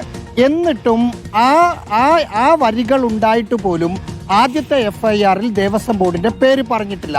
2ാമത്തെ FIR Devaswom vigilance Devaswom commissioner B. Sunilkumar ഇന്നലെയാണ് DGP രവട ചന്ദ്രശേഖരന് നൽകുന്നത്. അതിന് പിന്നാലെയാണ് FIR രജിസ്റ്റർ ചെയ്തത്. അതായത് നിശിതമായി നമ്മുടെ മുമ്പിലുള്ള ദേവസ്വം വിജിലൻസ് SP സുനിൽകുമാർ കൊടുത്ത റിപ്പോർട്ടിൽ ദേവസ്വം ബോർഡ് തെറ്റ് ചെയ്തു എന്ന് പറയുന്ന ഭാഗം ഉണ്ടായിട്ട് പോലും ആദ്യത്തെ FIR-ൽ ദേവസ്വം ബോർഡിനെ പ്രതി ചേർക്കാതെ 2ാമത്തെ FIR-ൽ പ്രതി ചേർക്കുക എന്ന് പറയുമ്പോൾ നമ്മൾ സാമാന്യമായും വിചാരിക്കേണ്ടത് ആദ്യത്തെ റിപ്പോർട്ടിൽ ഉള്ളതിനേക്കാൾ നിശിതമായ വിമർശനം. അതിൽ നേരത്തെ ജിമ്മി ജെയിംസ് പറഞ്ഞതുപോലെ ഇവരൊക്കെ കട്ടെടുത്തോണ്ട് പോയി എന്ന് പറയുന്ന ഭാഗമോ വാക്കുകളോ വല്ലതും ഉണ്ടെങ്കിലാണ് ഇതിനേക്കാൾ ഇപ്പോൾ ഉള്ളതിനേക്കാൾ മുകളിൽ നിൽക്കുന്ന ഒരു വിമർശനം ഉണ്ടാവുക. ആ ഒരു റിപ്പോർട്ട് കൂടി പുറത്തേക്ക് വരാനുണ്ട്. ഇത് രണ്ടും 2 റിപ്പോർട്ടായിട്ടാണ് വെള്ളിയാഴ്ച ചീഫ് വിജിലൻസിന്റെ ഓഫീസർ ഹൈക്കോടതിയിലെ ദേവസ്വം ബെഞ്ചിന് നൽകിയത്. പക്ഷേ നമ്മൾ അടക്കം എല്ലാവരും കരുതിയിരുന്നത് ഒറ്റ റിപ്പോർട്ടായിരിക്കും ഉണ്ടായിരിക്കുക എന്നതാണ്. കൂടുതൽ അന്വേഷണത്തിലാണ് 2ാമതൊരു റിപ്പോർട്ട് കൂടി ഉണ്ട് എന്ന് മനസ്സിലാക്കുന്നത്. നമുക്ക് ഈ കേസ് നോക്കുമ്പോൾ നേരത്തെ ചില ഉദ്യോഗസ്ഥർ മാത്രം കൂട്ടുനിന്ന് നടത്തിയ കൊള്ളയായിരിക്കുമോ എന്നൊരു സംശയം വരും. പക്ഷേ അതിൽ അത്ര ഒരു കാര്യമില്ല. കാരണം 12 ഡെപ്യൂട്ടി കമ്മീഷണർ റാങ്കിലുള്ള ഉദ്യോഗസ്ഥർ ദേവസ്വം വിജിലൻസിലുണ്ട്. ഈ 12 പേരിലാണ് ശബരിമലയിലെ എക്സിക്യൂട്ടീവ് ഓഫീസർ പദവിയിലേക്ക് ആളെ എടുക്കുന്നത്, അഡ്മിനിസ്ട്രേറ്റീവ് ഓഫീസിലേക്ക് ആളെ എടുക്കുന്നത്, തിരുവാഭരണ കമ്മീഷണറായി ആളെ വെക്കുന്നതൊക്കെ ഈ 12 പേരിൽ ഓരോരുത്തരെ ഓരോ പദവിയിലേക്ക് വെക്കുകയാണ്. ഇവർക്കെല്ലാവർക്കും 1 വർഷമായിരിക്കും ഒരു പദവിയിൽ ഇരിക്കാൻ പറ്റുക. അതായത് ശബരിമലയിലെ എക്സിക്യൂട്ടീവ് ഓഫീസർക്ക് ആകെ 1 വർഷമേ എക്സിക്യൂട്ടീവ് ഓഫീസർ എന്ന പദവിയിൽ ഇരിക്കാൻ പറ്റൂ. പക്ഷേ അവർ അഡ്മിനിസ്ട്രേറ്റീവ് ഓഫീസർ എന്ന പദവിയിൽ ഇരിക്കുന്നുണ്ടാകും. അതായത് ഇവരെല്ലാവരും കൂടി അറിഞ്ഞുള്ള ഒരു കളിയല്ലെങ്കിൽ ഏതെങ്കിലും ഒരു ഉദ്യോഗസ്ഥന് ഇത് കണ്ടുപിടിക്കാൻ പറ്റും. അങ്ങനെ കണ്ടുപിടിച്ചില്ല എന്നതിന്റെ അർത്ഥം എല്ലാവരും കൂടി ചേർന്നുള്ള ഒരു കൊള്ളയായിരുന്നു എന്നതാണ്. ഞെട്ടിക്കുന്ന കണ്ടെത്തലോ എന്നുള്ളതാണ് ചോദ്യം. തീർച്ചയായിട്ടും ഇത് ഞെട്ടിക്കുന്ന കണ്ടെത്തലാണ്. നമ്മൾ ഇന്നേ വരെ കേട്ടിട്ടില്ല ദേവസ്വം ബോർഡിന്റെ ചരിത്രത്തിൽ സ്വർണ്ണക്കളവ് മോഷണത്തിൽ പ്രതിസ്ഥാനത്ത് നിൽക്കേണ്ടി വരുന്ന ദേവസ്വം ബോർഡിനെ കുറിച്ച്. അതും അയ്യപ്പൻ്റെ പൊന്ന് കളവ് പോയ കേസിൽ ദേവസ്വം ബോർഡ് അംഗങ്ങളടക്കം പ്രസിഡന്റും അംഗങ്ങളും അടക്കം പ്രതിസ്ഥാനത്ത് വരിക എന്നുള്ളത് തീർച്ചയായിട്ടും ഞെട്ടിക്കുന്ന കാര്യം തന്നെയാണ്. വ്യക്തമായി തന്നെ പറയാം, 2019 എം പത്മകുമാർ അധ്യക്ഷനായ രാഘവനും ഒപ്പം ശങ്കർദാസും അംഗങ്ങളായ ദേവസ്വം ബോർഡാണ് ഇപ്പോൾ പ്രതിക്കൂട്ടിൽ നിൽക്കുന്നത്. ഒപ്പം അന്ന് ദേവസ്വത്തിൻ്റെ കമ്മീഷണറായിരുന്ന എൻ വാസു പിന്നീട് തിരുവിതാംകൂർ ദേവസ്വം ബോർഡ് പ്രസിഡന്റായി. ആ അർത്ഥത്തിൽ പറഞ്ഞാൽ 2 ദേവസ്വം ബോർഡ് പ്രസിഡന്റുമാർ പ്രതിസ്ഥാനത്ത് നിൽക്കുന്നു. ഒരാൾ കമ്മീഷണർ എന്ന പദവിയിലിരുന്ന സമയത്താണ് ഈ സംഭവം നടക്കുന്നത്. പിന്നീട് ദേവസ്വം ബോർഡ് പ്രസിഡന്റ് ആവുന്ന സമയത്തും അദ്ദേഹത്തിന് ചില വീഴ്ചകൾ സംഭവിക്കുന്നതായിട്ട് ഇതിൽ ചൂണ്ടിക്കാട്ടുന്നുണ്ട്. 3 പ്രധാനപ്പെട്ട വീഴ്ചകൾ ദേവസ്വം ബോർഡിന് സംഭവിച്ചിട്ടുണ്ട്. നേരത്തെ ജിമ്മി വായിച്ചൊരു ഭാഗമുണ്ട്, പേജ് നമ്പർ 15. ദേവസ്വം ബോർഡിൻ്റെ വിജിലൻസിൻ്റെ റിപ്പോർട്ടിൽ പറയുന്ന വളരെ പ്രധാനപ്പെട്ട ഒരു ഭാഗമുണ്ട്. അതിന് തൊട്ടു മുമ്പ് എന്താണ് ദേവസ്വം ബോർഡിന് സംഭവിച്ചിരിക്കുന്ന വീഴ്ച? ട്രാവൻകൂർ ദേവസ്വം ബോർഡിൻ്റെ മാനുവലിൽ ശബരിമലയിൽ വിലപിടിപ്പുള്ള ഏതെങ്കിലും വസ്തുക്കളുടെ അറ്റകുറ്റപ്പണി നടത്തേണ്ടതുണ്ടെങ്കിൽ അതെങ്ങനെ നടത്തണം എന്ന് വിവരിക്കുന്നുണ്ട്. വീഴ്ച number 1, Travancore Devaswom board manual volume chapter 11 rule 38 പ്രകാരം ദേവസ്വത്തിലെ വിലപിടിപ്പുള്ള വസ്തുക്കളുടെ അറ്റകുറ്റപ്പണികൾ ദേവസ്വത്തിൽ വെച്ചു തന്നെ ചെയ്യണമെന്ന് വ്യവസ്ഥ ചെയ്യുന്നുണ്ട്. Works involving the use or handling of valuable belonging to the Devaswom board should always be carried out at a place within the Devaswam premise and in the presence of a responsible officer of the department എന്നുള്ളതാണ്. നോക്കൂ, നിലവിൽ നമ്മളുടെ അറിവനുസരിച്ച് 800 gram സ്വർണ്ണമാണ് ഈ 2 ദ്വാരപാലക പാളികളിലും ഉള്ളതെന്നാണ് മനസ്സിലാക്കുന്നത്. ദേവസ്വം വിജിലൻസിൻ്റെ റിപ്പോർട്ടിൽ പറയുന്നത് 1.5 kilogram സ്വർണ്ണത്തോളം ഉണ്ടായിരുന്നു എന്നുള്ളതാണ്, ആ പീഠത്തിലും ഒപ്പം സ്വർണ്ണപാളികകളുമായിട്ട്. അങ്ങനെയാണെങ്കിൽ അത് വിലപിടിപ്പുള്ള വസ്തുവല്ലേ? ഈ ദേവസ്വം ബോർഡിൻ്റെ മാനുവലിൽ വോളിയം 1 പറയുന്ന വിലപിടിപ്പുള്ള വസ്തുവാണ് ഈ ദ്വാരപാലക കവചങ്ങളിലെ സ്വർണം പൂശിയ പാളികൾ എന്നുള്ളത് വ്യക്തമാണല്ലോ. അങ്ങനെയാണെങ്കിൽ ആ മാനുവൽ നിലവിലിരിക്കുമ്പോൾ ദേവസ്വം പ്രിമൈസിൽ വെച്ച് വേണ്ടപ്പെട്ട ഉദ്യോഗസ്ഥരുടെ സാന്നിധ്യത്തിൽ മാത്രം ചെയ്യേണ്ട അറ്റകുറ്റപ്പണി എന്തുകൊണ്ടാണ് ചെന്നൈയിൽ പോയി നടത്തിയത്? അതിന് പറയുന്ന ന്യായീകരണമൊക്കെ വിചിത്രമാണ്. കാരണം പഴയ രീതിയിൽ മെർക്കുറി വെച്ച് അവിടെ അത് ഒട്ടിക്കാൻ കഴിയില്ല, അത് ഇലക്ട്രോപ്ലേറ്റിംഗ് തന്നെ നടത്തേണ്ടതുണ്ട്. അങ്ങനെ ഇലക്ട്രോപ്ലേറ്റിംഗ് നടത്തുന്നതിനുള്ള സാങ്കേതികമായിട്ടുള്ള സൗകര്യം സന്നിധാനത്ത് കൊണ്ടുവരുന്നതിൽ ബുദ്ധിമുട്ടുണ്ട് എന്നുള്ളത് കൊണ്ടാണ് അത് ചെയ്തതെന്നാണ്. പക്ഷേ അതിന് ഒരു എക്സ്പേർട്ട് ഒപ്പീനിയനും മിനിറ്റ്സിൽ ഹാജരാക്കിയിട്ടില്ല കേട്ടോ. ഇങ്ങനെ സന്നിധാനത്ത് വെച്ച് ഇത് നടത്താമോ എന്നുള്ളതിനെ കുറിച്ചുള്ള ഒരു അന്വേഷണവും ദേവസ്വം ബോർഡിൻ്റെ യോഗത്തിൽ നമ്മൾ കാണുന്നില്ല. തുടർന്നുള്ള ഭാഗത്താണ് പറയുന്നത് ഈ ചട്ടം നിലനിൽക്കെയാണ്, ഏത് സന്നിധാനത്ത് വെച്ചത് നടത്തണം എന്നുള്ള ചട്ടം നിലനിൽക്കെയാണ് ദ്വാരപാലക ശില്പങ്ങളുടെ സ്വർണം പതിച്ച ചെമ്പുതകടുകൾ അറ്റകുറ്റപ്പണികൾക്കും സ്വർണം പൂശുന്നതിനുമായി ഉണ്ണികൃഷ്ണൻ പോറ്റിയുടെ കയ്യിൽ കൊടുത്തുവിട്ടതും ചെന്നൈ സ്മാർട്ട് ക്രിയേഷൻസിൽ സ്വർണം പൂശിയിരിക്കുന്നതും അങ്ങനെ 49 ദിവസം കഴിഞ്ഞാണ് തിരികെ ശബരിമലയിൽ അത് എത്തിക്കുന്നതും ബന്ധപ്പെട്ട ഉദ്യോഗസ്ഥരുടെ സാന്നിധ്യത്തിൽ ദേവസ്വം പ്രിമൈസസിൽ വെച്ച് ദേവസ്വത്തിൻ്റെ സ്ഥലത്ത് വെച്ച് തന്നെ നടത്തേണ്ട അറ്റകുറ്റപ്പണികൾ ചെന്നൈയിൽ ഇവരുടെ ആരുടെയും സാന്നിധ്യമില്ലാതെ ഉണ്ണികൃഷ്ണൻ പോറ്റിയും ചെന്നൈയിലെ സ്മാർട്ട് ക്രിയേഷൻസും മാത്രമായി നടത്തി എന്നുള്ളതാണ്. ഇതിലാണ് പറയുന്നത് ദേവസ്വം ബോർഡ് അധികാരികൾ അറിഞ്ഞില്ല. ഇപ്രകാരം ചെയ്ത വിവരം ദേവസ്വം ബോർഡ് അധികാരികൾ 2019 പത്മകുമാറും ശങ്കർദാസും രാഘവനും അടങ്ങുന്ന ദേവസ്വം ബോർഡ് അധികാരികൾ അറിഞ്ഞില്ല എന്ന് കരുതാൻ കഴിയുന്നില്ല. ഉദ്യോഗസ്ഥർ അവരുടെ മാത്രം താല്പര്യപ്രകാരമാണ് ഇപ്രകാരം ചെയ്തതെന്നും കരുതുവാൻ കഴിയില്ല. പത്മകുമാർ നമുക്ക് തന്നിരിക്കുന്നൊരു ബൈറ്റ് ഉണ്ടല്ലോ. പത്മകുമാർ പറയുന്നത്, അദ്ദേഹം പറയുന്നത് ഒരു കെട്ടിടത്തിൻ്റെ പണി നടന്നാൽ അതിൽ എന്താണ് ദേവസ്വം ബോർഡ് എഞ്ചിനീയർക്കുള്ള ഉത്തരവാദിത്വം? അവിടെ പണികൾ നടത്തേണ്ടത് അവിടുത്തെ ആളുകളിലെ ജീവനക്കാരല്ലേ എന്നാണ് പറയുന്നത്. ദേവസ്വം ബോർഡ് വിജിലൻസ് റിപ്പോർട്ട് പറയുന്നു ഉദ്യോഗസ്ഥർ അവരുടെ മാത്രം താല്പര്യപ്രകാരം ഇപ്രകാരം ചെയ്തു എന്ന് കരുതാൻ കഴിയില്ല. ഇതിന് 2019 ബോർഡ് അധികാരികളുടെ പ്രേരണയോ സമ്മർദ്ദമോ നിർദ്ദേശമോ ഉണ്ടായിരുന്നു എന്ന വസ്തുത ഗൗരവമായി അന്വേഷിക്കേണ്ടതാണ്. ഇത് വീഴ്ചയാണ്, തുടർ നടപടി വേണ്ടതാണ് എന്നാണ് വിജിലൻസ് റിപ്പോർട്ട് ഒന്ന് പറയുന്നത്. പക്ഷെ അതുപ്രകാരം ഒരു നടപടിയും എടുത്തിട്ടില്ല. ഇതുപ്രകാരം ഈ ദേവസ്വം ബോർഡിലെ അധികാരികൾക്കെതിരെ ഒരു നടപടിയും ഈ നിമിഷം വരെയും എടുത്തിട്ടില്ല. തുടർന്ന് വന്ന രണ്ടാമത്തെ റിപ്പോർട്ടിൻ്റെ അടിസ്ഥാനത്തിലുള്ള SITയുടെ അന്വേഷണത്തിലാണ് 8ാം പ്രതിയായി ഈ ദേവസ്വം ബോർഡുള്ളത്. അപ്പോൾ ഗുരുതരമായ വീഴ്ചയാണെന്ന് ദ്വാരപാലക ശില്പത്തിൻ്റെ കാര്യത്തിലാണെങ്കിൽ വിജിലൻസിൻ്റെ റിപ്പോർട്ട് കണ്ടെത്തുന്നുണ്ട്. ഇത് വീഴ്ച നമ്പർ 1. നമ്പർ 2, വളരെ കൗതുകകരമായ ഒരു കാര്യമുണ്ട്. ഇതാണ് അതിൽ ഏറ്റവും പ്രധാനപ്പെട്ട കാര്യം. ഇത് ഈ തൂക്കം എടുക്കുന്ന അതാണ് നമ്മളെ ഞെട്ടിക്കുന്ന കാര്യം. സന്നിധാനത്ത് നിന്ന് ഈ ദ്വാരപാലക ശില്പകവചങ്ങൾ കൊണ്ടുപോകുമ്പോൾ 42 കിലോഗ്രാം ഉണ്ടായിരുന്നുവെന്നും, എന്നാൽ അതിനുശേഷം അത് ചെന്നൈയിൽ എത്തിച്ചതിന് ശേഷം തൂക്കി നോക്കുമ്പോൾ അതിന് 38 കിലോഗ്രാം മാത്രമേ ഭാരമുണ്ടായിരുന്നുള്ളൂ എന്നും നമുക്ക് തെളിവുകൾ കണക്കുകളിൽ വ്യക്തമാണ്. ഇതിലേറെ കൗതുകകരമായ കാര്യമെന്ന് പറയുന്നത് അന്ന് ചെന്നൈയിൽ വെച്ച് തൂക്കി നോക്കുമ്പോൾ 4.5 കിലോഗ്രാമിൻ്റെ കുറവുള്ള വിവരം 29/8/2019 ബോധ്യമാവുന്നുണ്ട്. അതായത് ഇത് ചെന്നൈ സ്മാർട്ട് ക്രിയേഷൻസിൽ വെച്ച് പൂശുന്നതിന് മുൻപ് നോക്കൂ, സന്നിധാനത്ത് നിന്ന് കൊടുത്തുവിട്ടത് 42 കിലോഗ്രാം, ചെന്നൈയിൽ സ്വർണം പൂശുന്നതിന് മുമ്പ് അതേ സാധനം തൂക്കി നോക്കുമ്പോൾ 38 കിലോഗ്രാം. 4.5 കിലോഗ്രാമിൻ്റെ കുറവ് ശ്രദ്ധയിൽപ്പെട്ടിട്ട് ദേവസ്വത്തിൻ്റെ തിരുവാഭരണം കമ്മീഷണർ ആ വിവരം മഹസറിൽ രേഖപ്പെടുത്തി മിണ്ടാതിരുന്നു എന്നുള്ളതാണ് നമ്മൾ കാണുന്നത്.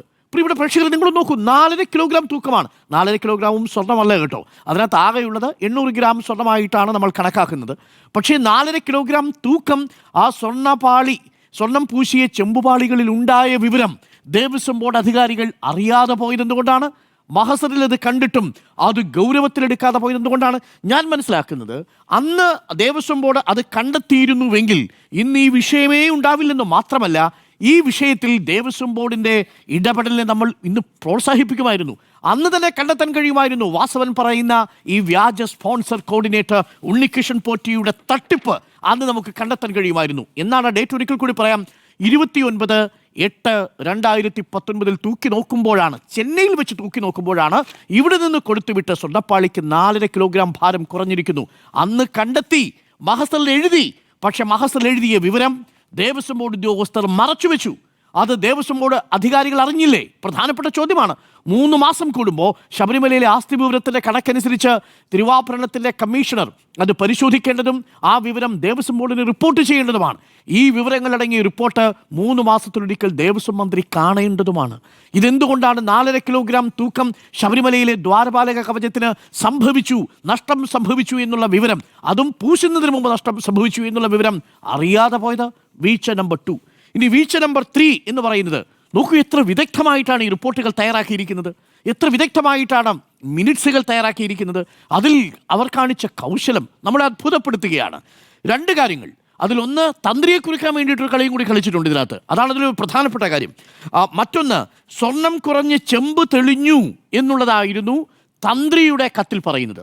തന്ത്രി പറയുന്നത് ഇങ്ങനെയാണ്: സ്വർണം കുറഞ്ഞ് ചെമ്പ് തെളിഞ്ഞതിനാൽ പുതിയ സ്വർണം പൂശി വൃത്തിയാക്കി വയ്ക്കുന്നതിന് അനുവദിക്കാമെന്നാണ് ശബരിമലയിലെ തന്ത്രി അഭിപ്രായപ്പെട്ടിരിക്കുന്നത്. വാക്കുകൾ ശ്രദ്ധിക്കണം. തന്ത്രി പറയുന്ന വാചകം ഇങ്ങനെയാണ്, തന്ത്രി കുറിച്ചു വച്ചിരിക്കുന്ന വാചകവും ഇങ്ങനെയാണ്: സ്വർണം പൂശിയിരിക്കുന്ന ചെമ്പ്, അതിൽ ചെമ്പ് തെളിഞ്ഞതിനാൽ പുതുതായി സ്വർണം പൂശി വൃത്തിയാക്കി അനുവദിക്കണം എന്നുള്ളതാണ്. എന്നാൽ അത് റിപ്പോർട്ടായിട്ട് വരുന്ന സമയത്ത് തന്ത്രിയുടെ വാചകങ്ങൾ എങ്ങനെയാണെന്നറിയാമോ പറഞ്ഞിരിക്കുന്നത്? മുരാരി ബാബു ഈ കത്തിൽ ദ്വാരപാലകരെ പൊതിഞ്ഞിട്ടുള്ള ചെമ്പ് തകിടുകളിലും ചെമ്പുപാളികളും അറ്റകുറ്റപ്പണികൾ തീർത്ത് സ്വർണം പൂശി സമർപ്പിക്കണം എന്നുള്ളതാണ്. സ്വർണം പൂശിയ എന്ന് തന്ത്രി പറഞ്ഞ വാചകം എടുത്ത് കട്ടിയിലളഞ്ഞു. അതാണ് മുരാരി ബാബു ചെയ്ത കാര്യം. എന്നിട്ട് ശബരിമല തന്ത്രി സ്വർണം കുറഞ്ഞ് ചെമ്പ് തെളിഞ്ഞതിനാൽ എന്ന അഭിപ്രായം രേഖപ്പെടുത്തിയപ്പോൾ മുരാരി ബാബു ആരാണെന്ന് നിർമ്മിക്കണം, അന്നത്തെ അഡ്മിനിസ്ട്രേറ്റീവ് ഓഫീസറും പിന്നീട് എക്സിക്യൂട്ടീവ് ഓഫീസറുമായിരുന്നയാൾ വെറും ചെമ്പ് തകിടുകൾ എന്നെഴുതി ശുപാർശ സമർപ്പിച്ചു. അതാണ് റിപ്പോർട്ട് ആദ്യം പുറത്തുവിട്ട ബ്രേക്കിംഗ്. ഇത് സുധീഷ് കുമാർ അംഗീകരിച്ചു, അന്നത്തെ എക്സിക്യൂട്ടീവ് ഓഫീസർ. ഇനിയുമുണ്ടൊരു തട്ടിപ്പ്. ദേവസ്വം ബോർഡ് അന്ന് തന്നെ മിനിറ്റ്സിൽ രേഖപ്പെടുത്തിയിരുന്നൊരു കാര്യമുണ്ട്. ഉണ്ണികൃഷ്ണൻ പോറ്റിയുടെ കയ്യിൽ ഇതെങ്ങനെ കൊടുത്തുവിടണം എന്നുള്ളതിനെക്കുറിച്ച് അന്ന് ദേവസ്വം ബോർഡ്, അതാണ് പത്മകുമാറിനുണ്ടായിരുന്ന വലിയ ആശ്വാസം. കാര്യം ദേവസ്വം ബോർഡിൻ്റെ മിനിറ്റ്സിൽ ഞങ്ങളിത് വളരെ കൃത്യമായിട്ടാണ് എഴുതിയിരിക്കുന്നത് എന്നാണ്. മിനിറ്റ്സിൽ പറയുന്നത് ഇങ്ങനെയാണ്: ദേവസ്വം കമ്മീഷണറുടെ ശുപാർശ പ്രകാരം ശബരിമല ശ്രീകോവിലിൻ്റെ കതകിന് ഇരുവശത്തുമുള്ള ദ്വാരപാലകന്മാരെ പൊതിഞ്ഞിട്ടുള്ള ചെമ്പുതകിടുകൾ അറ്റകുറ്റപ്പണികൾ പൂർത്തിയാക്കി സ്വർണം പൂശുന്നതും കൂടാതെ ബാക്കിയുള്ള തകടുകളിൽ അറ്റകുറ്റപ്പണികൾ പൂർത്തിയാക്കി സ്വർണം പൂശുന്ന ഉൾപ്പെടെയുള്ള ജോലികൾ ഉണ്ണികൃഷ്ണൻ പോറ്റി ബാംഗ്ലൂർ എന്ന ഭക്തന്റെ പൂർണ്ണ ചെലവിലും ഉത്തരവാദിത്വത്തിലും ശാസ്ത്രവിധി പ്രകാരം തിരുവാഭരണം കമ്മീഷണറുടെ മേൽനോട്ടത്തിൽ പൂർത്തിയാക്കുന്നതിന് അനുവാദം നൽകി. സാങ്കേതികമായി പരിശോധിച്ച് കഴിഞ്ഞാൽ ഇതിൽ കുഴപ്പമില്ല. കാര്യം ചെന്നൈയിൽ കൊണ്ടുപോയി നടത്തണമെന്ന് ഇതിൽ പറഞ്ഞിട്ടില്ല. ഒന്ന്. നമ്പർ 2, പൂർണ്ണ ഉത്തരവാദിത്വം സ്പോൺസറുടെ ഉത്തരവാദിത്വത്തിൽ നടത്താം എന്നാണ് ഇവിടെ പറഞ്ഞിരിക്കുന്നതെങ്കിലും ഉദ്യോഗസ്ഥരുടെ മേൽനോട്ടത്തിൽ എന്ന് പറഞ്ഞിട്ടുണ്ട്. ഇതാണ് മാനുവൽ പറയുന്നത്, ബന്ധപ്പെട്ടവരുടെ മേൽനോട്ടത്തിൽ നടത്തണം.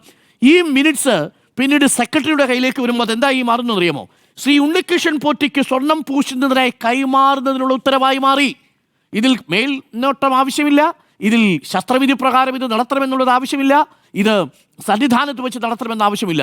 എങ്ങനെയാണ് ഈ മിനിറ്റ്സ് സെക്രട്ടറിയുടെ ജയശ്രീയുടെ റിപ്പോർട്ടിലേക്ക് വരുമ്പോൾ അത് അത്ഭുതകരമായ രീതിയിൽ ഉണ്ണികൃഷ്ണൻ പോറ്റിക്ക് കൈമാറുന്നു എന്ന വാചകമായി മാറുന്നു? ഇതാണ് മറ്റൊരു ഗുരുതരമായ തെറ്റ്. അപ്പോൾ ഇതിനകത്ത് തന്ത്രിയെ കൊടുക്കാൻ ചെയ്ത കാര്യം എന്താ? തന്ത്രിയുടെ പേര് ഈ മാസത്തിൽ എഴുതി വെച്ചു, എന്നിട്ട് ഒപ്പിടിയിപ്പിച്ചില്ല. ഈ വിഷയത്തിൽ തടസ്സവാദം ഉന്നയിച്ചത് തന്ത്രിയാണെന്നേ. തന്ത്രിയെ കൂടി കൊടുക്കാനുള്ള ശ്രമമുണ്ടായോ എന്നുള്ളത് കൂടി നമ്മൾ സംശയിക്കണം. ഇതൊന്നും തിരുവിതാംകൂർ ദേവസ്വം ബോർഡ് 2019 ദേവസ്വം ബോർഡ് അറിയാതെ നടക്കാനുള്ള ഒരു സാധ്യതയുമില്ല എന്നാണ് നമ്മൾ കരുതുന്നത്. ₹1 വരുമാനമില്ലാത്ത ആളാണ് ഉണ്ണികൃഷ്ണൻ പോറ്റി എന്നുള്ളത് 2017 മുതലുള്ള ഇൻകം ടാക്സിന്റെ രേഖകളിൽ വ്യക്തമാണ്. ഒരു സ്ഥിര വരുമാനവും ഇല്ലാത്തയാൾ ലക്ഷക്കണക്കിന് രൂപ സന്നിധാനത്ത് കൊണ്ടുപോയി സ്പോൺസർ ചെയ്യുമ്പോൾ സ്വാഭാവികമായും ഉണ്ടാവുന്ന സംശയം അതിലുള്ള കള്ളപ്പണം, അതിൽ ആരുടെയൊക്കെ ഇൻവോൾവ്മെൻ്റ് ഉണ്ട് എന്നുള്ളതാണ്. അതുകൊണ്ടാണ് എൻഫോഴ്സ്മെൻറ്റ് ഡയറക്ടർ ED കൂടി ഈ അന്വേഷണത്തിൻ്റെ ഭാഗമായിട്ട് വരുന്നത്. തീർച്ചയായിട്ടും അന്വേഷണം സർവ്വതലസ്പർശിയായിട്ട് നടക്കണം. ഒരുപാട് വിഷയങ്ങൾ ഇതിൽ ഉൾച്ചേർന്നിട്ടുണ്ട് എന്ന് തന്നെയാണ് ഞാൻ കരുതുന്നത്. ഇനി ഒരു കാര്യം കൂടി പറഞ്ഞ് ഞാൻ അവസാനിപ്പിക്കാം. ഇത് ഏതെങ്കിലും തരത്തിൽ 2025 ദേവസ്വം ബോർഡിനെ പ്രതിക്കൂട്ടിൽ നിർത്താനുള്ള പ്രതിപക്ഷത്തിൻ്റെ നീക്കത്തിന് നിലവിലുള്ള റിപ്പോർട്ട് തുണയാകുന്നില്ല. ആകെയുള്ളത് ദേവസ്വം ബോർഡിൻ്റെ ഹൈക്കോടതിയിലെ സ്പെഷ്യൽ കമ്മീഷണറെ ഈ വിവരം അറിയിക്കാതെ പോയി എന്നൊരൊറ്റ വീഴ്ച മാത്രമാണ് അനധികൃതമായി ഇളക്കിയെടുത്തു എന്നുള്ളത്. ഈ ദേവസ്വം ബോർഡിന് 2025 ദേവസ്വം ബോർഡ് ചെയ്തൊരു പോസിറ്റീവായിട്ടുള്ള കാര്യം കൂടി പറഞ്ഞ് ഞാൻ അവസാനിപ്പിക്കാം. അതും ഈ റിപ്പോർട്ടിൽ തന്നെ പറയുന്നുണ്ട്. Page number 21. എന്താണ് പേജ് നമ്പർ 21 പറയുന്നത്? ഇതേ ഉണ്ണികൃഷ്ണൻ പോറ്റി 2025 ഇതേ പാളികൾ വീണ്ടും സ്വർണം പൂശുന്നതിന് വേണ്ടി സമീപിക്കുന്ന സമയത്ത് അതെന്താണ് എടുത്തിരുന്ന മറുപടി? ഉണ്ണികൃഷ്ണൻ പോറ്റി തിരുവാഭരണം കമ്മീഷണറെ വിളിച്ചപ്പോൾ സ്മാർട്ട് ക്രിയേഷനിൽ നേരത്തെ സ്വർണം പൂശിയതിനാൽ ഇത് ചെയ്യാൻ കഴിയുമെന്ന് പറയുകയും 2019 40 വർഷത്തെ വാറണ്ടി ഉണ്ട് എന്ന് പറഞ്ഞതിൻ്റെയും അടിസ്ഥാനത്തിൽ ഉണ്ണികൃഷ്ണൻ പോറ്റിയുടെ സ്പോൺസർഷിപ്പിൽ അത് നടത്താൻ തീരുമാനിക്കുന്നു. സ്മാർട്ട് ക്രിയേഷനിൽ തിരുവാഭരണം കമ്മീഷൻ വിളിച്ചത് സ്ഥിരീകരിച്ചു. 8/8/2025 തിരുവാഭരണം കമ്മീഷണർ ബോർഡിലേക്ക് കത്ത് നൽകുന്നു. ആ കത്തിൽ സ്വർണം പൂശിയിട്ടുള്ള വകയായതിനാൽ ശബരിമലയിൽ നിന്ന് പുറത്തു കൊണ്ടുപോകുന്ന പക്ഷം കരുതലോടെ ആകണമെന്നും ശ്രീകോവിലിൻ്റെ കതക്, കട്ടിള എന്നിവ സന്നിധാനത്ത് വെച്ച് തന്നെ അറ്റകുറ്റപ്പണി തീർക്കണമെന്നും അറിയിച്ചിട്ടുണ്ട്. ഇവിടെ ആ മാനുവൽ പാലിച്ചു. എന്നാൽ അതിനുശേഷം ഇതിന് മറുപടി ലഭിക്കാത്തപ്പോൾ ഉണ്ണികൃഷ്ണൻ പോറ്റിയുമായിട്ട് സംസാരിച്ചപ്പോൾ ഉണ്ണികൃഷ്ണൻ പോറ്റി എടുത്ത നിലപാട് ഉദ്യോഗസ്ഥന്മാരുടെ മേൽനോട്ടത്തിൽ ഇത് നടത്താൻ കഴിയില്ല, അതിന് ചിലവ് കൂടും എന്നാണ് ഉണ്ണികൃഷ്ണൻ പോറ്റി പറഞ്ഞത്. ഉണ്ണികൃഷ്ണൻ പോറ്റിയുടെ കയ്യിൽ കൊടുത്തുവിടണം എന്നുള്ളതാണ് ഉണ്ണികൃഷ്ണൻ പോറ്റി പറഞ്ഞത്. പക്ഷേ അന്ന് തിരുവാഭരണം കമ്മീഷണർ അത് സമ്മതിച്ചില്ല. തുടർന്ന് ദേവസ്വം ഉദ്യോഗസ്ഥരുടെ മേൽനോട്ടത്തിൽ ചെന്നൈയിൽ ഭാഗങ്ങൾ എത്തിച്ചു എന്ന് രേഖാമൂലം അറിയിച്ചു എന്നുള്ളതാണ്. ഇതാണ് കാണിച്ചൊരു ജാഗ്രത. അതിനകത്ത് സംഭവിച്ചു പോയ ഒരേ ഒരു വീഴ്ച ദേവസ്വത്തിൻ്റെ സ്പെഷ്യൽ കമ്മീഷണറെ ഈ വിവരം, ഹൈക്കോടതിയുടെ സ്പെഷ്യൽ കമ്മീഷണറുടെ വിവരം ആ സമയത്ത് അറിയിക്കുന്നതിന് വിട്ടുപോയി എന്നത് മാത്രമാണ്. അപ്പോൾ എൻ്റെ ചോദ്യം ഇതാണ്: പ്രതിപക്ഷം യഥാർത്ഥത്തിൽ സമരം ചെയ്ത് 2025 ദേവസ്വം ബോർഡിനെതിരെ ആകുന്നത് എന്തുകൊണ്ടാണെന്ന് എനിക്ക് എത്ര ആലോചിച്ചിട്ട് മനസ്സിലാവുന്നില്ല. ഉണ്ണികൃഷ്ണൻ പോറ്റി 2025 ഈ പാളികൾ കൊണ്ടുപോകുന്നതിനെ തടഞ്ഞതാണ് 2025 ദേവസ്വം ബോർഡ്. അത് ഉണ്ണികൃഷ്ണൻ പോറ്റിയുടെ കൈവശം കൊടുത്തു വിട്ടിട്ടില്ല. Point number 1, that's A fact. പകരം എക്സിക്യൂട്ടീവ് ഓഫീസർ അടക്കം താഴോട്ടുള്ള 8ഓളം ഉദ്യോഗസ്ഥരുടെയും വിജിലൻസ് സബ് ഇൻസ്പെക്ടറുടെ റാങ്കിൽ കുറയാത്ത ഉദ്യോഗസ്ഥരുടെയും മേൽനോട്ടത്തിൽ മാത്രമാണ് അതിൽ സ്വർണം പാകിയിരിക്കുന്നത്. That's A fact. അപ്പോൾ മാനുവലിൻ്റെ പാതിഭാഗം അനുസരിച്ച് അത് കൃത്യമായി നിർവഹിച്ചു. ഇനി ഒരു കാര്യം കൂടി പറയാം. അതിൽ നിന്ന് ഒരു തരി സ്വർണം പോലും നഷ്ടപ്പെട്ടിട്ടില്ലെന്ന് മാത്രമല്ല, അന്ന് കുറവ് വന്നത് 20 ഗ്രാം സ്വർണ്ണമാണെങ്കിൽ 2025 ഇപ്പോൾ അത് 22 ഗ്രാം സ്വർണ്ണമായി മാറിയിട്ടുണ്ട്. അപ്പോൾ സ്വർണം കൂടുകയാണ് ചെയ്തത് 2025. പക്ഷേ 2019 മുൻ ദേവസ്വം ബോർഡിന് ഈ ഉത്തരവാദിത്വത്തിൽ നിന്ന് ഒഴിഞ്ഞു മാറാൻ കഴിയില്ല എന്നതാണ് വസ്തുത. അത് ഈ റിപ്പോർട്ടിൽ തന്നെ പറയുന്നു എന്നുള്ളതാണ്. 2013-14 ഘട്ടങ്ങളിൽ 1,81,00,000 രൂപയുടെ പാത്ര അഴിമതി നടത്തിയത് അന്നത്തെ മന്ത്രിയുടെ സഹോദരനായിരുന്ന ദേവസ്വം സെക്രട്ടറിയായ VS ജയകുമാറാണ്. അയാളുടെ പെൻഷൻ തടഞ്ഞിട്ടുണ്ട്. അന്ന് ദേവസ്വം സെക്രട്ടറി ദേവസ്വം മന്ത്രിയുടെ അനുജൻ എന്ന നിലയിൽ നടത്തിയ വലിയ തട്ടിപ്പാണ്. അന്നും അതിൻ്റെ ഉത്തരവാദിത്വം രാഷ്ട്രീയ നേതൃത്വം ഏറ്റെടുത്തിട്ടില്ല. VS ശിവകുമാർ രാജിവെച്ചിട്ടില്ല. വി എസ് ശിവകുമാറിനെതിരെ രാഷ്ട്രീയ നേതൃത്വം അതിന് സമാധാനവും പറഞ്ഞിട്ടില്ല. സെക്രട്ടറി തലത്തിൽ നടത്തിയ ഒരു മോഷണം എന്ന രീതിയിലാണ് അതിനെ ചിത്രീകരിച്ചത്. ഇന്ന് ആ കേസ് ഹൈക്കോടതി കിടപ്പുണ്ട്. പെൻഷൻ പാതിയോളമാണ് പിടിച്ചത്. 1,81,00,000 തട്ടിപ്പാണ് UDF-ന്റെ കാലത്ത് ശബരിമലയിൽ നടന്നത്. രാഷ്ട്രീയ ഉത്തരവാദിത്വം ഏറ്റെടുത്തില്ല. പക്ഷേ ഇവിടെ മാതൃകാപരമായി 2019 ദേവസ്വം ബോർഡ് തന്നെ പ്രതിസ്ഥാനത്ത് നിൽക്കുമ്പോൾ അതിൻ്റെ രാഷ്ട്രീയ ഉത്തരവാദിത്വം CPM-നുണ്ട് എന്നുള്ളത് തന്നെയാണ് എൻ്റെ പക്ഷം. ഞെട്ടിക്കുന്ന കണ്ടെത്തലാണ് എന്ന കാര്യത്തിൽ ഒരു സംശയവുമില്ല. 3 പേരുടെയും അഭിപ്രായം യേസ് എന്ന് തന്നെയാണ്.